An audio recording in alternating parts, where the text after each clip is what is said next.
मोहम्मदुर रसूलुल्लाह सल्लल्लाहु अलैहि वसल्लम को पता चलता है कि एक 12 साल का बच्चा यहूदी का बीमार हो गया है। वो अल्लाह के नबी का सर दबा दिया करता था, पैर दबा दिया करता था, वो आता था और अल्लाह के नबी की खिदमत करता था।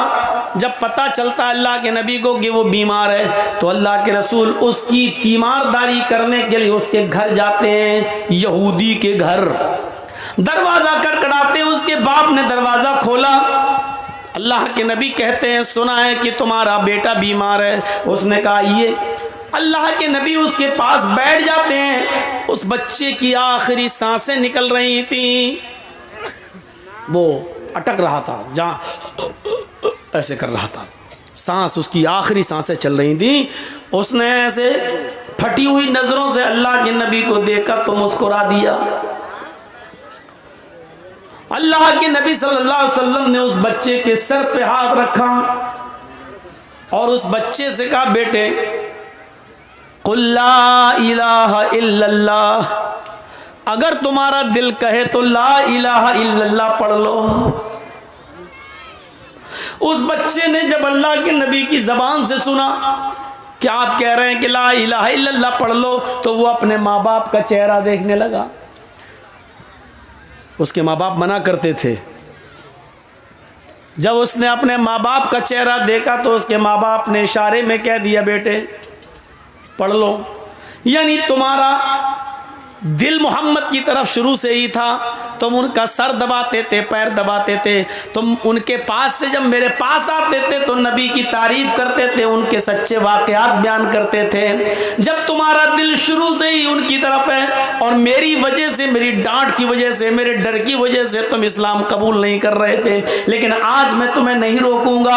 अगर तुम्हारे दिल में मोहम्मद रसूलुल्लाह की मोहब्बत है तो तुम पढ़ लो। जब बाप की तरफ से इजाजत मिल गई तो इस छोटे से बच्चे ने, 12 साल के बच्चे ने, यहूदी बच्चे ने कलमा पढ़ लिया, ला इलाहा इल्लल्लाह मुहम्मदुर रसूलुल्लाह। और इत्तेफाक देखिए, जैसे ही उसने ला इलाहा इल्लल्लाह कलमा पढ़ा वैसे ही उसकी एक लंबी सी सांस निकली करके, और वही उसकी सांस उखड़ जाती है, उसका इंतकाल हो जाता है। वो बच्चा उसी वक्त डेथ कर जाता है, उस बच्चे का इंतकाल हो जाता है। अल्लाह के नबी सल्लल्लाहु अलैहि वसल्लम ने उसकी रूह को अपने सामने निकलते हुए देखा, उस बच्चे की जान को जाते हुए अपने सामने देखा तो अल्लाह के नबी सल्लल्लाहु अलैहि वसल्लम समझ गए कि अब इसका इंतकाल हो गया। आप बिस्तर से उठते हैं और क्या कहते हैं, अल्हम्दुलिल्लाहिल्लज़ी अनक़ज़हुल्लाहु मिनन नार। तमाम तारीफें उस अल्लाह के लिए, अनक़ज़हु मिनन नार, जिस अल्लाह ने इस बच्चे को मरते वक्त जहन्नम की आग से बचा लिया, जहन्नम की आग से नजात दे दी है। यानी अगर इसने कलमा ना पढ़ा होता तो जहन्नम में जाता, लेकिन मरने से पहले पहले इसकी जबान से ला इलाहा इल्लल्लाह निकल गया। अनक़ज़हु मिनन नार। अल्लाह की सारी तारीफ उस अल्लाह के लिए जिसने इस बच्चे को मरने से पहले पहले कलमा नसीब फरमा दिया है, और कलमा पढ़कर यह बच्चा इस्लाम की दौलत से माला माल हो गया है, और एक वक्त की नमाज नहीं पढ़ी लेकिन जन्नती, अमल कम और जन्नती, इबादत बेशुमार समझ लो, अमल तो नहीं किया लेकिन बहुत कुछ पा गया। अल्लाह के रसूल सल्लल्लाहु अलैहि वसल्लम ने उसकी अयादत की। आपको नहीं मालूम था कि वो इस्लाम ले आएगा, लेकिन फिर भी उसके घर जा रहे हैं। ये इंसानियत नहीं तो और क्या है। ये वाकयात हमें बतला रहे हैं कि अपने अंदर इंसानियत पैदा करो, इंसानियत। आप गैर मुस्लिमों के साथ क्या अच्छा सलूक करेंगे, आप अपने मुसलमान भाइयों के साथ अच्छा सलूक नहीं कर सकते हैं। बताइए मुझे। अल्लाह के नबी सल्लल्लाहु अलैहि वसल्लम के पास जब दो लोगों का फैसला मुकदमा आता था तो आप दोनों की गुफ्तगू सुनते थे, और अगर काफिर की गलती हुई तो काफिर की, और मुसलमान की गलती हुई तो मुसलमान की। क्या ये वाकयात आपने नहीं पढ़े हैं? एक यहूदी और एक मुसलमान का झगड़ा अल्लाह के नबी के पास आया, आपने दोनों की गुफ्तगू सुनी और मुसलमान की गलती मानते हुए कहा नहीं तुम गलत हो, ये जमीन इस यहूदी की है, और आपने अपना फैसला सुनाकर उस यहूदी के हक में फैसला कर दिया। मेरे प्यारे साथियों, ये वाकयात बतला रहे हैं कि इंसानियत, इस्लाम अपनी जगह पर है, इंसानियत अपनी जगह पर है। आप मर्डर नहीं कर सकते हैं इंसाफ का, खून नहीं कर सकते हैं इंसाफ का। एक शख्स अल्लाह के नबी के पास आए, दोनों मुकदमा लेकर आए। एक कहता अल्लाह के नबी ये ज़मीन मेरी है, दूसरा कहता अल्लाह के रसूल ये ज़मीन मेरी है, ये ज़मीन मेरी, ये ज़मीन मेरी। आए थोड़ा सा शोर नहीं। अल्लाह के रसूल ने कहा भाई दोनों सहाबी, अल्लाह के नबी ने कहा भाई ज़मीन तो किसी एक की होगी और वो दोनों दावे कर रहे हैं। अच्छा एक बात बताइए, किसी चीज़ पर हम 2 दावे करें तो एक ही का तो होगा दोनों में से। तो अल्लाह के नबी ने कहा कि भाई दोनों में से किसी एक का है। अब कोई मानने के लिए तैयार ही नहीं, हर एक कह रहा है ये मेरी, ये मेरी। तो अल्लाह के नबी ने कहा मेरे पास क्यों आए हो? कहा आपसे सच्चा फैसला कराने। अल्लाह के नबी सल्लल्लाहु अलैहि वसल्लम ने फरमाया कि तुम दोनों अपनी बातें रखो। भाई एक तरफा बात सुनकर कभी फैसला मत करना। अल्लाह के नबी ने दोनों को बुलाया, दोनों की गुफ्तगू सुनी, लेकिन अब दोनों में बड़ा अजीब मसला है। भैया बैठ जाओ, राजीव गांधी, ओ मोदी साहब के बेटे बैठ जाओ। दोनों की गुफ्तगू में एक और पेच फंस गया। कभी कभी ऐसा भी होता है, आपके सामने भी ऐसा हो सकता है। जो पंच हों फैसला करते हो वो सुने। अल्लाह के रसूल के सामने पेच ये फंस गया, एक बेचारा कम बोलने वाला है, एक ज़्यादा बोलने वाला है। जो कम बोलने वाला है वो बात कर ही नहीं पा रहा है, ये ज़मीन मेरी, हमने फलां से ख़रीदा था, ये वो, बेचारा वो बोल ही नहीं पा रहा सही से। और दूसरा बड़बड़ बड़बड़ बड़बड़ बड़बड़ बड़बड़ करता चला जा रहा है और अपनी बात को बड़ी अच्छी तरीके से रख रहा है। अब बड़े शक, अल्लाह के नबी बड़े उसमें फंस गए, ये बेचारा बात कर ही नहीं पा रहा है और ये बड़बड़ करता चला जा रहा है। दोनों में बिल्कुल एक तो ऐसा समझो जैसे मोदी जी चुप होते ही नहीं, बड़बड़ बड़बड़ बड़बड़ बोलते चले जाते हैं। आपने सुना ना, वो एक आदमी दूरबीन से देख रहा था, मोदी जी पूछते भाई क्या देख रहा है? मैं तो यहाँ खड़ा हूँ, कैमरे में आने का शौक मुझे, तो ऊपर क्या देख रहा है? साहब मैं ऊपर आपको नहीं, आपकी बातों को देख रहा हूँ, कितनी ऊपर जा रही हैं, मैं उनको देख रहा हूँ, इन्हें कितना लंबा फेंकते हैं आप दूरबीन से। तो एक आदमी फेंकने में माहिर है, बोलते ही बोलता चला जाता है, बड़बड़ बड़बड़ बोलता चला जाता है। और दूसरा उसमें बिल्कुल ऐसा है मनमोहन, वो बोलते ही नहीं, आवाज़ ही नहीं निकलती, वो चुप रहते हैं। तो ये दोनों ऐसे हो गए, एक बंद ही नहीं हो रहा, दूसरा बोलता चला जा रहा है। और एक तो बोलता चला जा रहा, दूसरा बेचारा बोल ही नहीं पा रहा। दोनों की गुफ्तगू सुनने के बाद अल्लाह के नबी ने क्या फैसला सुनाया? सुनो, तुमने अपनी बात अच्छी तरीके से पेश की, तुम अपनी बात अच्छी तरीके से पेश नहीं कर सके, लेकिन फैसला सुनिए क्या कहा।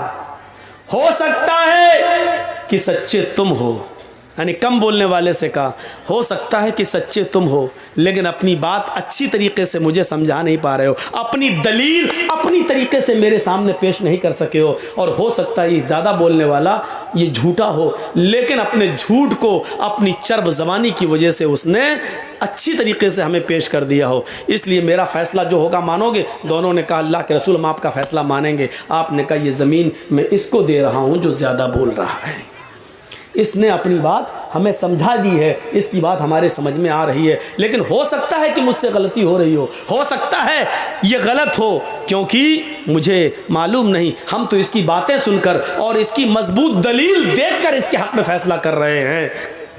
जाओ ये ज़मीन तुम्हारी। वो उड़ के जाने लगा। दूसरे ने कहा अल्लाह के रसूल ठीक है, आपने उसको दे दिया, हमने मान लिया आपका फैसला सराहों पर। जब वो उड़ के जाने लगा, जिसको ज़मीन का टुकड़ा दिया, तो आपने कहा सुनो, ये ज़मीन का टुकड़ा लेकर जा तो रहे हो, ये फैसला मैंने तुम्हारे हक में तो कर दिया है, लेकिन तुम्हारा दिल अच्छी तरीके से अंदर से जानता है इस ज़मीन के मालिक तुम हो या नहीं। ये अच्छी तरीके से तुम जानते हो, क्योंकि मैंने तो तुम्हारी बातें सुनकर फैसला किया है, लेकिन हकीकत में अगर ये ज़मीन तुम्हारी नहीं है और तुम्हें अच्छी तरीके से मालूम है ये ज़मीन किसकी है, अगर ये ज़मीन तुम्हारी नहीं है तो मैं तुम्हें ज़मीन नहीं दे रहा हूँ, फ़इन्नमा हिया क़ित्अतुम मिनन नार, मैं तुम्हें जहन्नम का टुकड़ा दे रहा हूँ। ये सोच के यहाँ से जाइए कि मोहम्मद ने तुम्हें ज़मीन नहीं दी, अगर ये ज़मीन तुम्हारी नहीं तो जहन्नम का टुकड़ा मैंने तुम्हें दिया है। रहोगे तो जहन्नम में, खाओगे तो जहन्नम में, पियोगे तो जहन्नम में, सोगे तो जहन्नम में। अगर उसी ज़मीन में मरे तो मरोगे जहन्नम में। अब ये सोच कर यहाँ से जाओ, क्योंकि हमें और तुम्हें सबको क़यामत के दिन हिसाब व किताब देना है। इतना कहना था अल्लाह के रसूल का। उधर से वो चीखने लगा, अरे अल्लाह के रसूल, ये ज़मीन मेरी नहीं है, इसकी है। ये ज़मीन मेरी नहीं है, इसी भाई की, इसको दे दो। अब इसने जब ये सुना कि वो जहन्नम का टुकड़ा, तो ये भी चीख पड़ा, अरे अल्लाह के रसूल, ये झूठ बोल रहा है, ये मेरी नहीं, इसकी, इसी को दे दो। अभी दोनों कह रहे थे मेरी है, लेकिन दोनों ने सोचा कि अब क्या कर, पता नहीं, हो सकता मेरी ना। दूसरा भी सोचने लगा, ऐसा ना हो कि मुझे तो मेरे बाप दादा से मिली चली आ रही है, हो सकता मेरे दादा ने किसी की ज़मीन पर कब्जा किया हो। तो दूसरा भी डर गया, कहने लगा, अल्लाह के रसूल, ये झूठ बोल रहा है, नहीं नहीं मेरी नहीं, इसी की, इसी को दे दो। अल्लाह के नबी ने कहा, अभी तो दोनों कह रहे थे मेरी मेरी मेरी, अब क्या हुआ? दोनों कहते मेरी नहीं मेरी नहीं मेरी नहीं। भाग गए, जाने लगे। आपने कहा, सुनो मैं क्या करूं? कहा, हम नहीं ले रहे हैं। दोनों ने मिलकर वो ज़मीन अल्लाह के रसूल सल्लल्लाहु अलैहि वसल्लम को दे दी कि अल्लाह के रसूल, ठीक है, हम दोनों मिलकर आपको दे रहे हैं, आप इस्लाम के काम में ले आइए। आज तक पता नहीं चल सका कि उस ज़मीन का असली मालिक कौन था, लेकिन दोनों ने वो ज़मीन मोहम्मद रसूलुल्लाह को, एक एक इंच ज़मीन पर अपने भाइयों से लड़ने वालों, झगड़ने वालों, जिंदगी भर के लिए रिश्ते और नाते तोड़ने वालों, सोचो। और दूसरों की ज़मीन पर कब्जा अगर तुमने किया है, चाहे एक बालिश ही किया हो, आपका दिल जानता है कि आपने जायज़ तरीके से ली कि नाजायज़ तरीके से। अगर वो नाजायज़ तरीके से ली है तो आप जहन्नम में रह रहे हो, इतना याद रखना। वो जहन्नम का टुकड़ा है, जन्नत नहीं है। वो जहन्नम का टुकड़ा है जो 7 ज़मीनों का तौक बनाकर तुम्हारे गले में क़यामत के दिन डाला जाएगा। और इस हदीस से ये भी पता चला कि पंचायत में फैसला कैसा होता था। दलीलें दोनों तरफ से सुनी जाती थी, और दोनों तरफ से सुनने के बाद फैसला दलीलों की बुनियाद पर किया जाता था। क्या पंचायतों में आज ऐसा फैसला हो रहा है? दोनों तरफ से बात सुनकर क्या अदलो इंसाफ की रोशनी में, दलीलों की रोशनी में क्या फैसला होता है? सपोज दैट, फर्ज कर लीजिए, आपके इस गांव का क्या नाम है? गोदा सिमन। चलिए फर्ज कर लीजिए गोदा सिमन की किसी लड़की को कोई लड़का लेकर भाग गया। एक मिसाल दे रहा हूं मैं। फर्ज कर लीजिए एक लड़का लड़की को लेके भाग गया। लड़की के बाप ने पंचायत बिठाल के कहा कि फला लड़के ने मेरी लड़की का मुंह काला कर दिया है, अब मेरी लड़की समाज में मुंह दिखाने के लायक नहीं है, सच्चा फैसला करिए। पंचायत ने लड़की को बरामद कर लिया। लड़का लड़की दोनों आ गए, लड़के के घर वाले भी बैठे हैं और लड़की के घर वाले भी बैठे हैं। अब पंचायत का काम क्या होना चाहिए? पंचों का काम ये होना चाहिए कि ये देखें लड़का लड़की को लेके भागा या लड़की लड़के को लेके भागी। अब ये होना चाहिए था।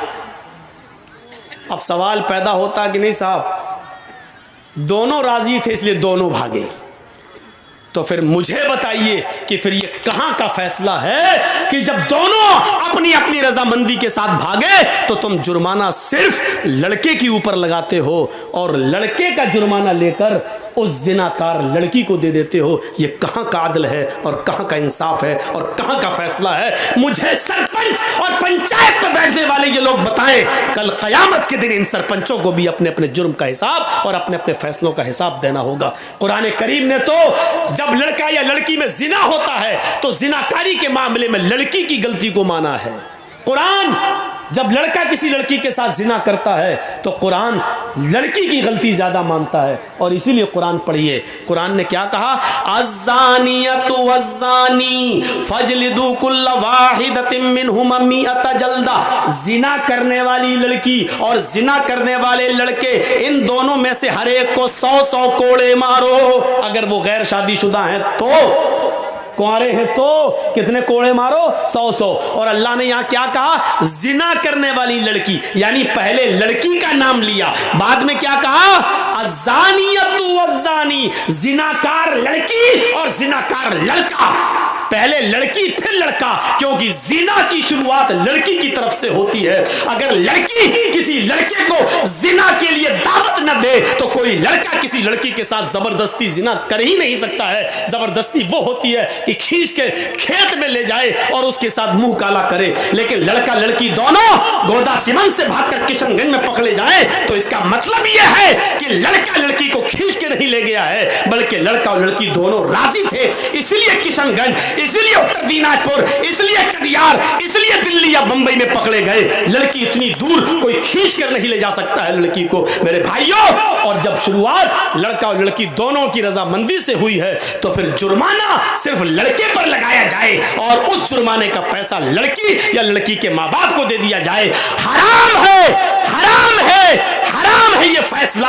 और ये कमाई भी लड़की और लड़की के माँ बाप के ऊपर हराम है, जो उसने लड़के से लेकर अपनी लड़की की जिंदगी के लिए और उसकी शादी के करने के नाम पर ली है। क्योंकि जब गलती दोनों की थी तो समाज का काम यह था कि अगर सजा दे सकते थे तो दोनों को सजा दें, और नहीं दे सकते थे तो आपने लड़के से जुर्माना लेकर लड़की को क्यों दिया?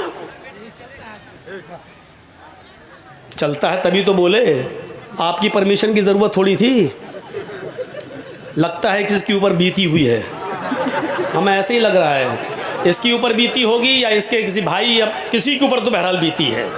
एक आदमी हमसे बोला, मौलाना मियाँ बीवी के हुकूक पे बोलिएगा। हमने कहा मैं समझ गया, इसका मतलब वो अपनी बीवी से बहुत परेशान है। जो आदमी हमको कहता है इस पे बोलो, इसका मतलब ये है कि वो उसमें मुलव्वज़ है, वरना उसको क्या मतलब मौलाना जो बोलेंगे कुरान हदीस बोलेंगे। तो ये पंचायत का फैसला मेरे भाइयों गलत होता है कि लड़के वाले से पैसे लेके लड़की को दे दिया जाए, नहीं। और शुरुआत जब लड़की की तरफ से होती है, एक बात बताइए कैसे हो सकता है जिना? रेप इस्लाम के अंदर अगर लड़के ने लड़की पर जबरदस्ती की तो लड़की पर तो सजा है ही नहीं, सिर्फ लड़के पर सजा है। और लड़की ने जबरदस्ती की, लड़के को खींचा तो लड़की को सजा है, लड़के को सजा नहीं है। लेकिन जब दोनों ने रजामंदी के साथ किया है तो दोनों को सजा है इस्लाम के अंदर। मेरे भाइयों इसको सोचिए, साहब उसने लड़की के साथ ऐसा किया तो अब लड़की कहां जाएगी? जहन्नम में जाए। मेरे बाप का क्या जा रहा है, भागी क्यों? साहब लड़की का बाप परेशान है, जिंदगी भर मुंह नहीं दिखाएगा। अबे कमीने तूने मोबाइल दिया क्यों था अपनी लड़की को? ना मोबाइल दिया होता, ना फोन पे बात होती, ना व्हाट्सएप चलता, ना भागने की नौबत आती। सारी गलती तो लड़की के बाप ने की है और सजा लड़के को मिले कि उससे पैसा लेकर लड़की के बाप को दिया जाए। मेरे भाइयों ऐसी लोगों को दय्यूस कहा है कुरान ने, भड़ुआ। तेरी लड़की भागी कैसे? तेरी लड़की गई कैसे? तेरी लड़की उस लड़के के साथ लिंक में आई कैसे? तू कर क्या रहा था? घर में क्या कर रहा था? तूने अपनी लड़की का से सवाल जवाब क्यों नहीं किया? तूने अपनी लड़की की निगरानी क्यों नहीं की? उस लड़की की नौबत लड़के तक पहुंचने की कैसे आई है? क्या बाप की गलती नहीं है? अगर ऐसी जगह पर पंचायत में हमें बिठाया जाए तो लड़की को 100 कोड़े मारने के साथ साथ 20 कोड़े बाप को भी मरवाऊं। तेरी तरबियत अच्छी नहीं थी इसलिए लड़की भागी है, तू भी मुजरिम है। जिनाकारी के मामले में, रेप के मामले में लड़कियों का किरदार आगे जा रहा है। मेरे भाइयों समाज के लोगों को चाहिए कि सिर्फ एक तरफा सजा ना सुनाई जाए, एक तरफा सजा ना सुनाई जाए। साहब लड़के का क्या गया है, लड़के की तो शादी हो जाएगी, मेरी लड़की पे तो दाग लग गया है, ये नहीं चलेगा। लड़की पे दाग लग गया है, दाग लड़की ने खुद लगवाया है। मैं मानता हूं लड़के की भी गलती है, लेकिन सजा मिलनी है तो दोनों को मिलनी चाहिए थी। लेकिन सजा आप दोनों को कहां दे रहे हैं? लड़का लड़की को लेके भागा, दोनों अपनी अपनी मर्जी से भागे, दोनों अपनी अपनी मर्जी से गए, पंचायत फैसला सुनाती है 2 लाख रुपए लड़का लड़की को देगा। बस साहब ये कहां का इंसाफ है? ये कहां का न्याय है? ये चीज गलत है।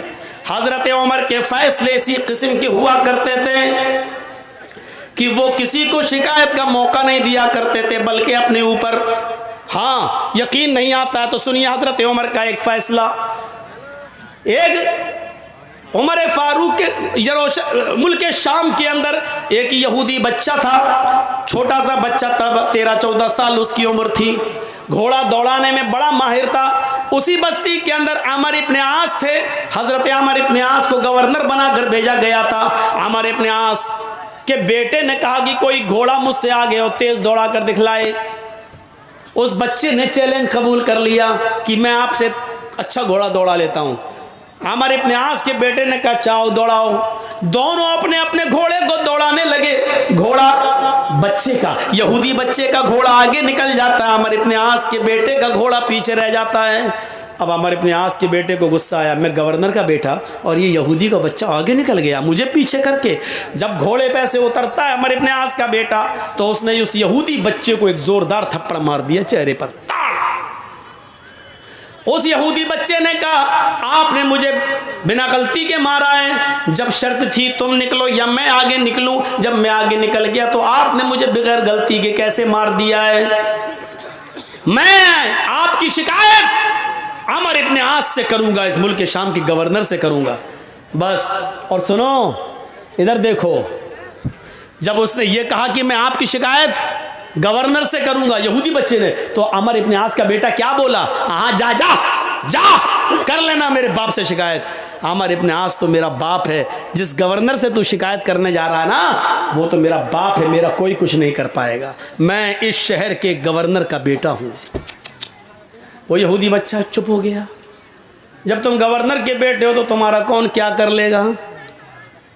हा? लखीमपुर खीरी में किसानों के ऊपर वो लड़का गाड़ी चला देता, नहीं चलाया, क्यों? क्योंकि मंत्री का बेटा था। जब उसको इस बात का तकब्बुर है कि मैं मंत्री का बेटा हूं, मेरा कोई कुछ नहीं कर पाएगा, तभी तो उसने गाड़ी चलाई।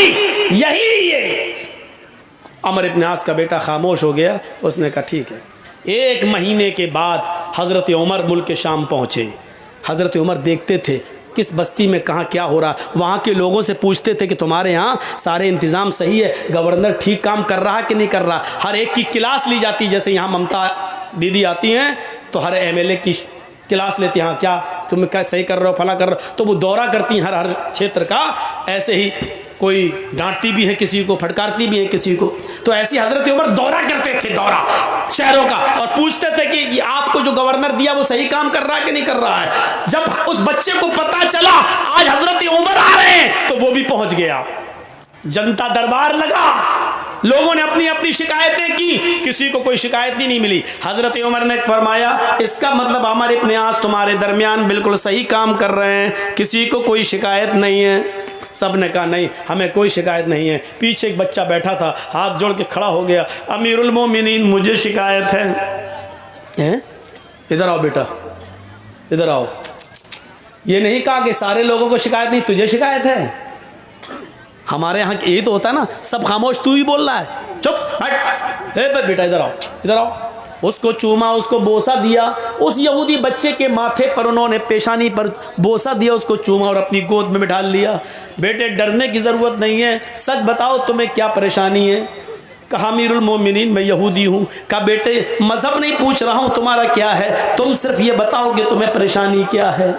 कहा अमीरुल मोमिनीन अमर इब्न आस का जो शहर के गवर्नर, इनका बेटा मेरे साथ घोड़ा दौड़ा रहा था। कहने लगा कौन आगे निकलता कौन पीछे। हमने घोड़ा दौड़ाना शुरू कर दिया, मेरा घोड़ा आगे निकल गया। इनको गुस्सा आया इनके बेटे को, और इन्होंने आकर मेरे एक चेहरे पर एक जोरदार थप्पड़ मारा। तेरी हिम्मत कैसे पड़ी अपने घोड़े को मुझसे आगे निकालने की। अमीरुल मोमिनीन ने फरमाया बेटे जब उसने तुम्हारे गाल पे थप्पड़ मारा था तो तुमने ये शिकायत अमर इब्न आस से क्यों नहीं की, गवर्नर से क्यों नहीं की। कहा अमीरुल मोमिनीन मैं गवर्नर से शिकायत करने आ रहा था। इनका बेटा कहने लगा जा जा, गवर्नर मेरा क्या कर लेगा, वो तो मेरा बाप है, मैं तो उसी गवर्नर अमर इब्न आस का बेटा हूँ, तुझे जहाँ जाना हो जा, मेरा कोई कुछ नहीं कर पाएगा, मेरा बाप इस शहर का गवर्नर है।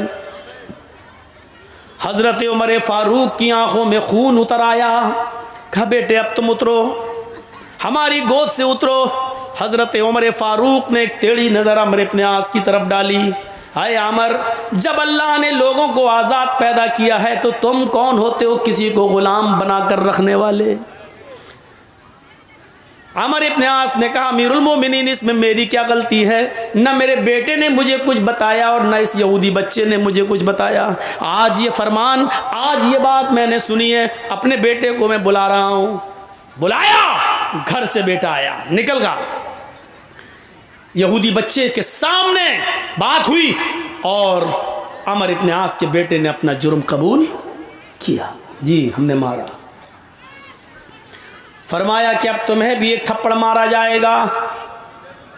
कहा ठीक है मारो। कहा इस यहूदी बच्चे से नहीं। क्यों? उसने पूरी ताकत से मारा, और बच्चा बेचारा कितनी ताकत से मारेगा। फिर भी बच्चे की हाथ की ताकत और इस बड़े लड़के की ताकत में फर्क है, इसलिए मेरा जल्लाद तुम्हारे लड़के को थप्पड़ मारेगा। कहा ठीक है। जल्लाद से कहा एक थप्पड़ जोरदार अमर इब्न आस के बेटे को सबके सामने रसीद करो। उस जल्लाद ने पूरी ताकत से एक थप्पड़ बेटे अमर इब्न आस के बेटे के चेहरे पर थप्पड़ रसीद कर दिया, जोरदार थप्पड़ जड़ दिया। चलो हटो, इंसाफ हो गया। हजरत उमर ने फारूक ने कहा भी इंसाफ नहीं हुआ। आए अमर इब्न आस, अब तुम इधर आओ। हजरत उमर उनके करीब आए। हजरत उमर ने जल्लाद से कहा एक थप्पड़ इस गवर्नर के चेहरे पर भी मारो। लोगों ने कहा अमीरुल मोमिनीन ये क्या जुल्म हो रहा है, जिसने थप्पड़ मारा था उसको सजा मिल गई है। फरमाया नहीं, मैं जो कह रहा हूं वो करो। फिर हजरत उमर फारूक के जल्लाद ने एक थप्पड़ अमर इब्न आस के गाल पर भी रसीद कर दिया है, मार दिया जोर से। अमर इब्न आस की आंखों में आंसू आ गए, क्योंकि भरे मजमे के अंदर उनको जल्लाद ने थप्पड़ मारा है, एक इंसल्ट सी महसूस करते हैं। लेकिन हजरत उमर के हुक्म के आगे क्या कर सकते थे। हजरत उमर फारूक से पूछने लगे अमीरुल मोमिनीन ठीक है आपका फैसला सर आंखों पर, लेकिन इतना बता दीजिए कि मुझे किस जुर्म में थप्पड़ मारा गया है, मेरा कसूर क्या है। आप अगर ये गलती बता देंगे तो मैं आइंदा उस गलती की इस्लाह कर लूंगा, फिर मैं वो गलती बार बार नहीं करूंगा। फरमाया आए अमर इब्न आस, तेरी गलती ये है कि तूने अपने बेटे को सही तालीम नहीं दी, तूने अपने बेटे को सही तरबियत नहीं दी। अगर तूने अपने बेटे को सही तालीम दी होती तो तेरा बेटा ये नहीं कहता मैं गवर्नर का बेटा हूं, मेरा कोई कुछ नहीं कर पाएगा। तेरे बेटे ने जब ये कहा जा जा जहां जाना हो जा, तेरा मेरा कोई कुछ नहीं कर पाएगा, मैं इस शहर के गवर्नर का बेटा हूं। ये थप्पड़ मारने की जुर्रत तेरे बेटे को इसलिए हुई क्योंकि उसको मालूम था कि मेरा बाप गवर्नर है। अब तेरा बेटा कभी किसी को नाजायज थप्पड़ नहीं मारेगा, क्योंकि उसको मालूम हो गया कि गवर्नर हो या आम आदमी, उमर के रियासत में और उमर की खिलाफत में सब बराबर हैं, कोई ऊंचा नहीं है कोई नीचा नहीं है। अमर इब्न आस, आज के बाद तू कभी अपने बेटे को यह तरबियत नहीं देगा, और जब भी तरबियत देगा तो सही तरबियत देगा। आज के बाद तेरा बेटा कभी किसी को यह सोचकर थप्पड़ नहीं मारेगा कि मैं गवर्नर का बेटा हूं। ये इसलिए सजा तुझे भी मिलनी चाहिए थी। मेरे भाइयों, अदल था, इंसाफ था। और ऐसे ही महात्मा गांधी ने नहीं कहा था, ऐसे ही महात्मा गांधी ने नहीं कहा था कि अगर इस देश में खून खराबा बंद करना चाहते हो, इस देश में खून खराबा रोकना चाहते हो, तो हजरत उमर फारूक के आदल और उमर फारूक के इंसाफ को कायम कर दो। ऐसे ही नहीं कहा था, कुछ तो उन्होंने देखा होगा। उमर फारूक का आदल, उमर फारूक का इंसाफ, ये इंसाफ था उमर फारूक का, इंसानियत थी ये। हजरत उमर फारूक के अंदर ना अमीर ना गरीब, खुद उन्होंने अपने बेटे को सजा दी। जानते हो, इसी मुल्क के शाम के अंदर उनका बेटा रहता था, और उसने खजूर के सड़ जाने के बाद जब वो नबीज़ बन गई और उसमें नशा आ गया, तो हज़रत उमर फारूक के बेटे ने वो पी लिया था, और पीने के बाद उनको नशा आ गया। उन्होंने कहा ये तो गलत हुआ मेरे साथ, मैं समझा कि सही है लेकिन नशा आ गया इसके अंदर, तो खजूर सड़ गई, नबीज़ बन गई।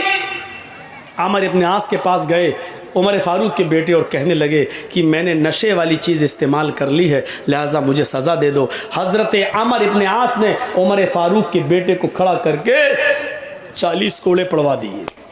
याद रखना कितने? 40। मदीने में जब उमर फारूक को पता चला कि शाम के अंदर मेरे बेटे ने नबीज़ पी ली और उसको नशा आ गया था, और अमर इब्न आस ने उनको 40 कोड़े मार दिए, लेकिन उनको यकीन नहीं आया। उन्होंने अपना घोड़ा भेजा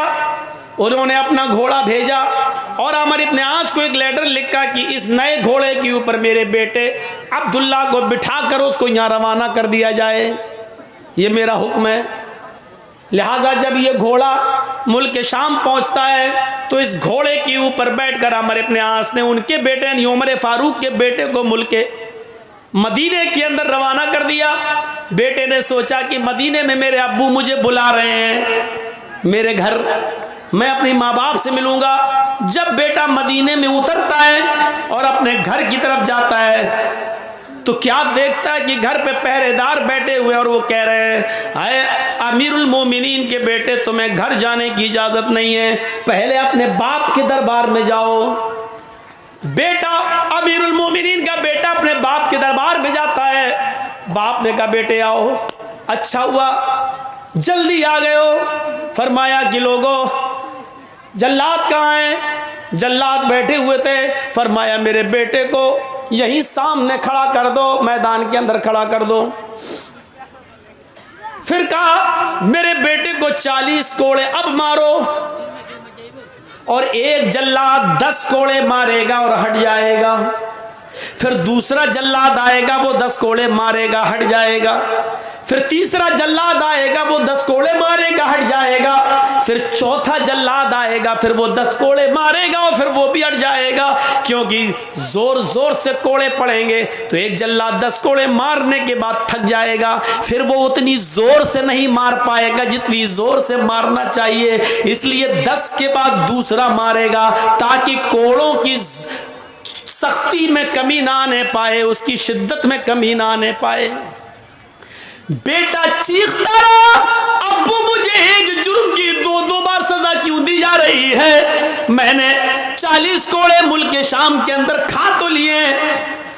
अल्लाह के रसूल का फरमान तो यही है, अगर कोई शराब पी ले तो उसको 40 कोड़े मारे जाएं। अगर मैंने धोखे से गलती से ये जानते हुए कि इसमें नशा नहीं और पी लिया और बाद में नशा आ गया तो इस जुर्म की मुझे सजा मिल चुकी है। हजरत अमर ने कुछ नहीं कहा, बेटे पहले 40 कोड़े खाओ, उसके बाद में मैं तुम्हारी सुनूंगा।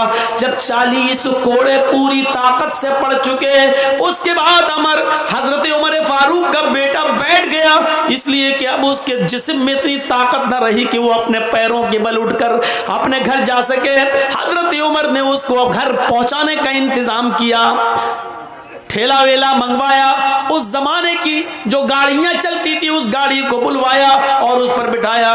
बेटे ने कहा अब्बू जान आपने जो किया होगा वो अच्छा ही किया होगा, लेकिन इतना मुझे पता है कि आपने आज मेरे साथ अच्छा नहीं किया है, क्योंकि जिस जुर्म की सजा मैं पा चुका था मुझे दोबारा उस जुर्म की सजा क्यों मिली है?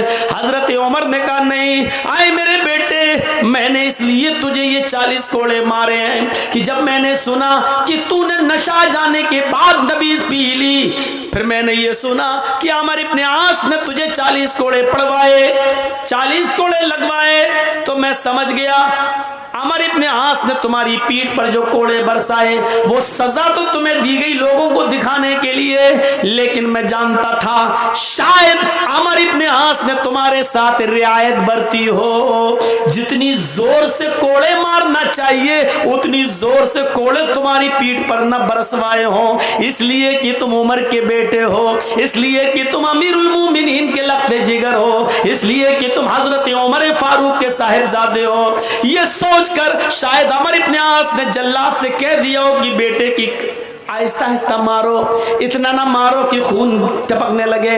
मेरे बेटे अमर इब्न आस ने जब कोड़े तुम्हारे जिस्म पे मारे तो तुम्हारी यह हालत नहीं थी, तुम्हारी यह हालत नहीं थी, तुम चल रहे थे, फिर रहे थे, दौड़ रहे थे, लेकिन आज 40 कोड़े खाने के बाद तुम अपने घर जाने के लायक नहीं रहे, इसलिए आज तुम्हें सही सजा मिली है। इससे पहले तुम्हें तुम्हारे जुर्म की पूरी सजा नहीं दी गई थी। मैंने समझ गया कि अमर इब्न आस ने तुम्हारे साथ रियायत बरती है, तुम्हारे साथ कंसेशन बरता है, तुम्हें जितनी जोर से कोड़े मारना चाहिए था उतनी जोर से कोड़े तुम्हारे पीठ पर नहीं पड़े हैं, आज पड़े हैं। मैं अल्लाह के सामने जवाब दे सकता हूं कि अल्लाह मैंने अपने बेटे के साथ इंसाफ किया है। जिसने अपने बेटे के साथ ये आदल किया हो, अपने बेटे के साथ ये इंसाफ किया हो, मेरे भाइयों जरा गौर करो कि दूसरों के साथ उसका इंसाफ कितना जबरदस्त होगा, उसका इंसाफ कितना बड़ा होगा जो अपने बेटे के साथ ये इंसाफ कर रहा है। हजरत उमर तो अपने बेटे को दोबारा सजा दे रहे हैं। आज हमारी पंचायतें एक तरफ से पैसा लेके, एक मुजरिम से पैसा लेके दूसरे मुजरिम को दे देती हैं और दिला देती हैं पंचों का फैसला सर आंखों पर। इनसे गलती नहीं हो सकती है बेचारे, ये बहुत अच्छा फैसला करते हैं। मेरे भाइयों, अपने फैसलों पर नजर सानी करो, दौड़ाओ। आप कहीं बेइंसाफी तो नहीं कर रहे हो, क्योंकि क़यामत के दिन हमें और आपको सबको इंसाफ करना है, सबको जवाब देना।